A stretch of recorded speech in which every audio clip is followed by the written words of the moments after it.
Welcome to our Post-16 Opportunities Evening 2022. This recording replicates the live event that took place on Wednesday the 2nd of November. We're recording the video for those people who couldn't attend, or if you did attend and want to go over some of the things we covered on the night itself. Why attend Post-16 at Ken Stimpson? My name is Ken Abbott. I'm the head of sixth form here. I've been head of sixth form here since 2018. Been involved with the sixth form much longer than that. Been working at the school since 2008, heavily teaching Post-16 classes. So if you've got older brothers and sisters, they may have come across me during their time with us at Ken Stimpson. Our sixth form is a very, very good sixth form. These graphics on the screen show some of the reasons why Ofsted feel you should study with our sixth form from our most recent Ofsted report, saying about attainment being rapidly improving, our outcomes being good, students having a mature attitude to their studies, and praising our enrichment opportunities, which I'll come to later in this presentation. Our results are fantastic. We do have many students achieving the highest grades. On the screen here are some students who have achieved the very top grades. Thomas achieved three A-star grades in his A-levels and is currently studying to be a professional psychologist at University of Aberdeen. The grades on the screen show our ALPS thermometer. The ALPS thermometer is graded from 1 to 9, 1 being stone cold blue, red being red hot in terms of value added. Our sixth form last year was a grade 3. That means we are in the top 25% of schools across the country. And over the last 3 years, we'll be consistently a red hot sixth form, consistently in the top 25% of sixth forms, or even higher than that. Value added is not about just a final attainment, not just about students getting those top grades, although many of our students do, but it's about students achieving or exceeding their potential. And we're equally proud at Ken Stimpson about students who may have a D or C grade target who go on to achieve a higher grade, a B or an A grade. So it's not just about achieving the highest grades, but about achieving the grades based on the student's individual potential. These are our figures from last year. At the very top end, 49% of our students, just about half, achieved the top 3 grades, A-star, A or B grade. And then we go down to the C grade, 82% of our students achieved those top grades. Everybody passed an A-level in our sixth form, and that's been the case over the past 6 years. We did lots of work with students at the beginning of the year to make sure they're on the right courses and they're set up to achieve. Our average A-level grade last year was a B-. Another strength of our sixth form, though, is our vocational provision. And about half of our students study vocational study programmes, such as BTECs, Cambridge National Qualifications, or other vocational courses. Last year, 75% of our students achieved the top 2 grades, Distinction Star or the Distinction, which are broadly equivalent to an A or an A-star at A-level. And if we go down to a merit grade, equivalent to a C at A-level, 95% of our sixth formers achieved those top 3 grades, a merit, Distinction or Distinction Star. That's the best results we've ever had. And we're equally proud that nobody has failed a BTEC qualification at our school or a vocational course over the last 6 years. We do lots of work to make sure that your son or daughter will succeed on their academic or vocational courses. There are other reasons, though, to study in a sixth form. A key part of sixth form study is about achieving the right destination. For many, that will be university, and we've got a good track record of sending students to the best universities, but it is increasingly about apprenticeships, and those high-level apprenticeships, which are equally competitive for students to achieve on. So the vast majority of our students in recent years have achieved offers from top universities, including those Russell Group universities, such as Warwick, Durham, Birmingham, Leeds and Manchester. We have had students achieve places at Oxbridge, with 2 of our recent students going on to Cambridge University. And we're equally focused on preparing students for employment or those higher level or degree level apprenticeships. 2 years ago, 89% of our students progressed on to university, and of those, 32%, about a third, went on to those leading Russell Group universities. But last year, far more students did achieve apprenticeships, and we had 10 students securing places on competitive apprenticeships, and about half of our students last year went on to university. So it depends very much on that individual cohort and what those students want to achieve for their destinations. Being in the sixth form is also about making memories. Some of the friendships you make in the sixth form are going to stay with you for the rest of your life. And you can see on the screen at the moment some of those students celebrating the end of their time with us in the sixth form, some of the social events we've organised. And we're very proud of those social opportunities we provide for our students, including our Activity World Hire. Our students a few years ago wanted to relax during their mock exam period. They said it was very stressful, and we asked our student council what they wanted to do to have some relaxation time, and they wanted to hire Activity World, a children's soft play centre. So this event was a reward for hard work and commitment, and obviously a chance to relax during that stressful period.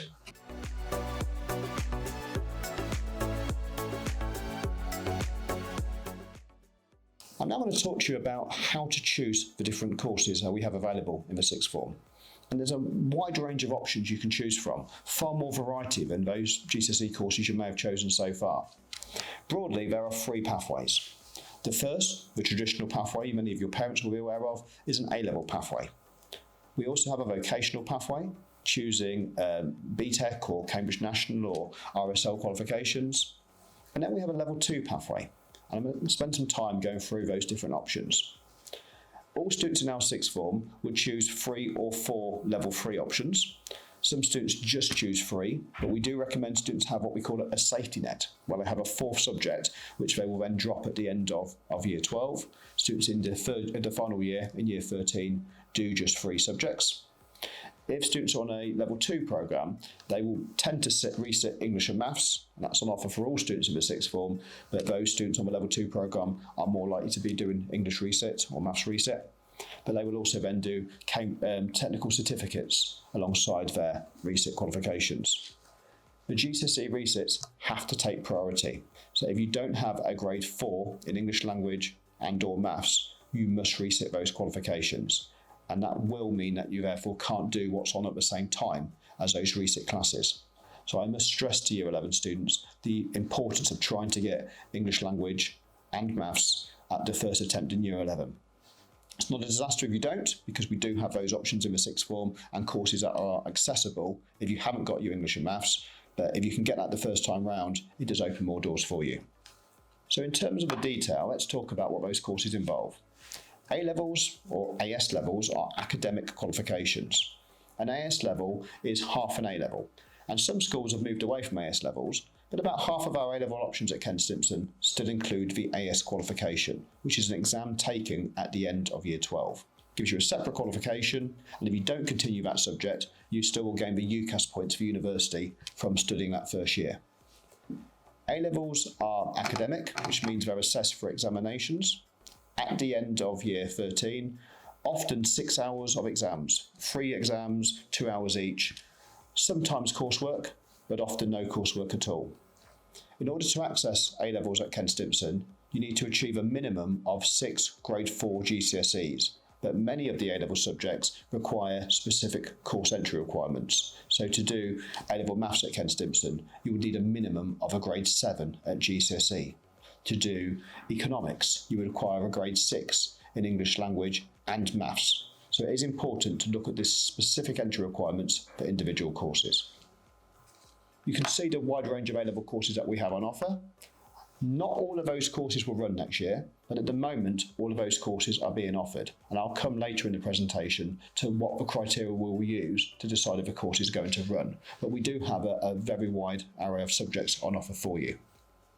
In terms of the vocational or applied general qualifications, those may be BTECs, and some of you may already be studying BTECs in Year 11, or OCR qualifications, such as our Cambridge Technicals. We also have a criminology qualification from WJEC Exam Board and some performing arts qualifications from Rock School or RSL. Those qualifications tend to be extended certificates or diplomas and are more coursework based. But again, unlike when your parents may have been at school and some of those vocational courses were 100% coursework, now those courses also have to have examination content. So it's often 50% exam, 50% coursework. They are equivalent to A-level. I need to dispel any myths that universities don't like BTECs. The vast majority of universities now accept what we call the UCAS tariff, so the points that you'll get from your vocational courses or the points from A-level. So they are equivalent qualifications and very valued by employers because they gain additional skills such as independent learning, the ability to manage time effectively, completing coursework to a high level, research skills. So if your preferred learning style is about learning through coursework and step-by-step sort of portfolio-based work, then you may prefer to access a vocational course. If you actually like the pressure of the exam hall and prefer to learn by being examined at the end of a course, then A-levels may be more for you. We have a wide range of vocational courses as well, and those are in social sciences subjects such as law, psychology, criminology, health and social care. We also have a vocational business course as an alternative to the A-level business. We have the BTEC in enterprise, and we have a vocational sport course. I've already mentioned that we have a performing arts course, our creative practitioners qualification, and there is a vocational alternative to computer science. We have a level 3 IT course. So quite a wide range of vocational provision for you. The final option is a level 2 pathway. Now, if students access the 6th grade 4 GCSEs, including English and Maths, they won't be looking at this pathway, but we understand that there are many learners who don't achieve those qualifications at the first sitting. They'll get there, but they might need a bit more time. So we can offer a 3-year post-16 provision, year 12, year 13, and in year 14. And that's up to age 19. So those students can still go on to university, but 1 year after students who take the 2-year programme. What that involves in the first year is level 2 pathway. English and or Maths resit, if a grade 4 hasn't been achieved, alongside a technical certificate. Mrs. Eyre, our careers lead, believes that students need to study a IT qualification. From talking to employers want students to have English, Maths and IT. So what we're offering is a technical certificate in IT support. And our core package will be the English, Maths and the IT qualification to make students leaving our level 2 provision more employable. Alongside that will be either a marketing qualification or a sport qualification, depending on the student's preferences. We plan to couple that with a day of work experience. So to give an example, a student doing IT support with a potential pathway in the IT industry might spend a day working in a local primary school, helping that primary school with their IT provision, making sure the computers are working, setting up IT for the teachers, for example. Another example could be a student wanting to do the marketing qualification, might work in a local business, helping them with their social media. So valuable work experience to enhance those qualifications. Those students will need a minimum of 5 GCSE grades at grade 3. So we understand that they won't have the grade 4s, but provided they've got 5 grade 3s, the level 2 pathway is an alternative option for students at Ken Stimpson. The final thing I'd like to say about the courses is a warning about not all courses running. The courses we're offering at this stage are provisional. If those courses are going to run next September, certain requirements need to be met. The first one is the minimum student numbers. We require 7 students in order to run a course. Ideally, the courses will have more than that, and it may be we offer some subjects with small numbers, but we're aiming for 7 students to make sure the course runs on 5 hours a week. We also need to make sure students meet the course entry requirements. We're not going to set students up to fail. The reason why Maths asks for a grade 7 at GCSE is it's a tough academic A-level, and students with grades below that at GCSE will struggle to access the course content. So we do need the students to meet our entry requirements in order to run the courses. And finally, we need to make sure we've got the right staffing. The courses we're offering at the moment, at this stage, we have the qualified staff to offer, but teachers come and go over time, and if some of our teachers decide to move on to alternative opportunities, retire, maternity leave, all sorts of reasons, it may be we don't have the right people to offer the courses. So if we can bring in a replacement member of staff, we will continue to offer that course. But if we've got very specialist qualifications, we need to make sure we have the specialist staff. So provided we have that right mix of the right students on the right courses, taught by the right staff, we run those courses. And we'll make that decision by the post-16 taster day we have in early January, which will mean that students on those courses will know whether those courses are likely to run. What we won't do, though, is run courses if we don't have those requirements.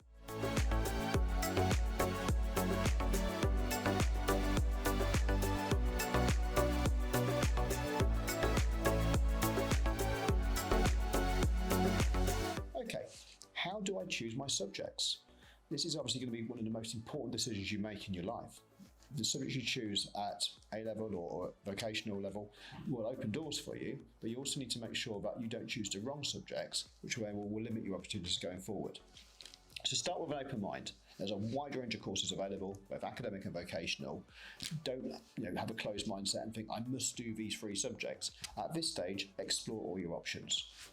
Discuss the subjects with the staff, with students, with your parents, and potentially with the careers advisor.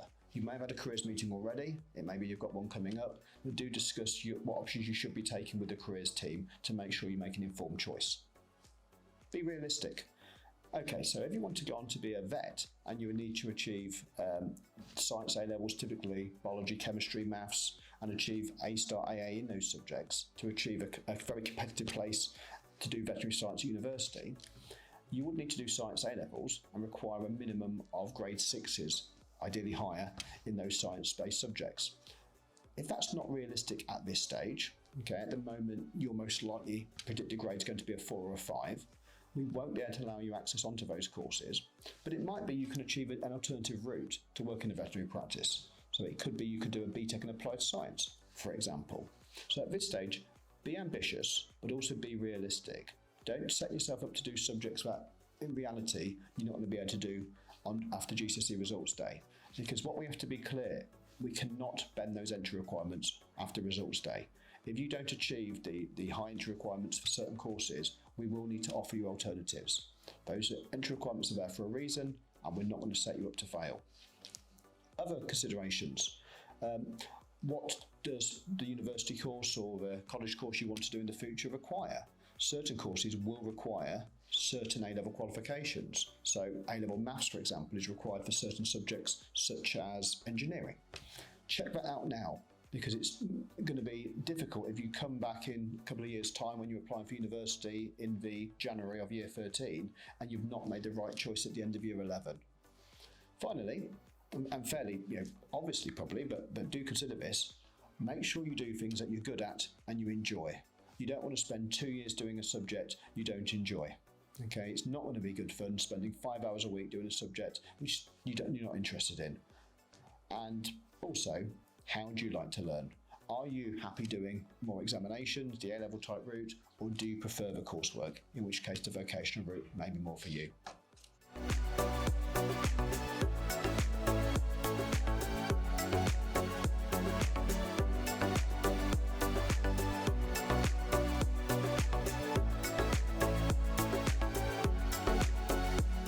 Choosing a sixth form place is not just about academic qualifications. There are other considerations you might want to think about.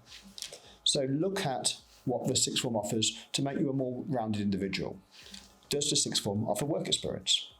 All students in our sixth form in year 12 do work experience for the final 2 weeks of the year. And we work with those students throughout year 12 to make sure they've arranged a suitable placement. So if they want to go into a certain career, the work experience will often link to that. It will obviously allow them to gain experience they can talk about when they apply for university or apprenticeships, and to obviously gain that additional experience. What cultural opportunities does the sixth form offer you? We do a great deal to enhance the cultural capital of our students, trying to take those students to conferences, taking them to galleries, museums. That's a key part of being a sixth form student, gaining a wider understanding about the world. What leadership opportunities can you provide? We have a school council, and as part of that we'll have a head boy and head girl in year 13, and we elect our deputy head boy and girl in year 12 following quite a rigorous interview process, and those student leaders work with our wider sixth form council to improve the sixth form and to organise events for our sixth form students. And make sure that the sixth form you're applying for gives you good opportunities to apply for university. Is there support available? Will you have a mentor? All of our students do quite an intensive application process with their sixth form tutors, working on those personal statements. We have Mr. Woldy, our dedicated UCAS lead, who will guide students through that process. Make sure those opportunities are available for you. I'm just going to mention a few specific extracurricular opportunities we're very proud of at Ken Stimpson. The first is our success with the Young Enterprise Programme. The Ken Stimpson teams have won the local Young Enterprise rounds, I think, in 9 of the last 10 years. Actually, they've gone on much further than the local Peterborough heats that have gone on to the regional and national finals. One of the highlights of my teaching career was in 2018 when Dynasty, our post-16 team, came third in the country. Out of 15,000 teams, they were the third best team in the country. So that was a real achievement for our group of students and for me personally as our link teacher. Last year, our team Invictus also made the national final. These students start their own business at the beginning of year 12 and learn a great deal about the business world and about themselves, developing their leadership, their communication skills, their problem-solving skills, and being innovative in terms of creating products that meet a market need. Both groups of these students have created books. The first group created a group of history books that they sold in leading retailers such as Waterstones. And last year's team created a range of books about social issues, about the environment, about mental health. Very proud of those students and the work they did as part of the Young Enterprise programme. Our social sciences students have taken part in a legal challenge. They're doing it again this year, the bar mock trial. And as part of that, those students compete in a real courtroom against other schools, taking on the roles of barristers or members of the jury or witnesses. And that's a real fun activity to do, but also very competitive and academically challenging. Other extracurricular opportunities you may want to get involved with include mentoring, include being a buddy, taking part in student leadership. We have the extended project qualification as an academic enrichment opportunity and a qualification from the London Institute of Banking and Finance, which can be done as an extracurricular option or as part of your programme of study. I've already mentioned work experience, which is a key part of being in the sixth form. That can be done on a regular basis, on a weekly basis, or at the end of year 12. You may want to support the lower school through doing some paired reading or being a faculty ambassador, working out in lessons lower down in the school. So lots of things you can do. The busiest students are the most successful. The students who gain the most out of being a sixth form student are those who take part in a wide range of extracurricular opportunities and enhance their skills. And I encourage you to get involved in some of those things when you join post-16.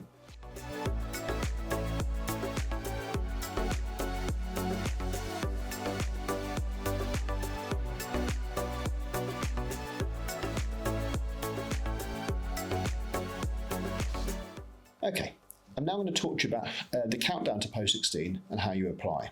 These dates refer to what's happening at Ken Stimpson, but if you're from another school, I'm sure there'll be a very similar range of activities you'll be going through as well. So the first thing is your Year 11 mock exams or your PPEs, your pre-public examinations. Really important to focus on those. A, because they'll give you an indication of what grade you're likely to achieve. But remember, if there were to be another global pandemic, mock exam results could be how your final grade is generated. So always take those seriously. We've learned from experience over the last few years about the importance of mock exams. For our school, the deadline for initial applications is the 2nd of December. That allows us to create the blocking for next year. Remember, the subjects have to be taught at certain times, and so some of those subjects will clash. So if you make an application to us, that will try and help us make sure that the right options are on at the right times, and we don't have too many clashes. I can't please all of the people all of the time, so there may be some clashes, but we'll do our best to try and minimise those. We will then have post-16 Taster Day at this school. That'll be on the 6th of January, the first Friday back after Christmas. And that will be an opportunity to go to 5 different post-16 lessons and really gain a flavour of what they involve. And that will help you make informed choices when you make your final decisions about what subjects you want to apply for. The application you make prior to that will be just a tentative application. You can make your changes after post-16 Taster Day and even up to GCSE Results Day. So don't feel like you're committing yourself. It's about gaining experience about what those courses involve. I will write to every student who's applied to our sixth form, making them a provisional offer by Friday the 10th of February, just before the February half-term break. And that will mean you will have an offer for our sixth form, provided you meet the requirements. So you'll have particular grades you need to achieve on results day, and if you make those grades, you will then be given a place for September. So provisional offer by February. At our school, we have a second set of PPEs, pre-public examinations, which take place in March. We call those your finals, because they will be the final set of exams before you do the real thing in May and June. Every student who's been offered a place in our sixth form will then be expected to attend our post-16 induction. Most schools have inductions. Ours is slightly longer than most. Some schools do 1 or 2 days. We do 8 days. And that 8-day period from Monday the 26th of June to Wednesday the 5th of July gives you a chance to start your courses as a post-16 student. So you're not year 11 at that stage, you're coming as a year 12 student starting the courses. You will be set some summer work to do over the summer holiday so that you can hit the ground running when you return in September. Big date for you, GCSE results day is Thursday the 24th of August this year, and then in September, year 12 starts. So that's the full countdown from where we are now to when year 12 will start in September. In terms of applications, how do you apply? Applications all take place now via the Ken Stimpson website, www.carecs.org.uk/post16, and we encourage students to make an application by Friday the 2nd of December. Even if you're applying to a number of providers, I encourage you to apply to us because that will mean we can try and influence your choices in our blocking model for next September. Our application process is already open. Okay, we've already had applications coming in, but I encourage you to make an application even if you're considering a number of different 6-1 providers. Because if you don't apply and then try and come back to me in March, April time and say, oh, I wanted to do those courses, but those courses are not on offer now. If you haven't applied, we will make decisions about the timetable based on the applications we've currently got. So please apply, and please obviously come and speak to us if you've got any further questions. Thank you.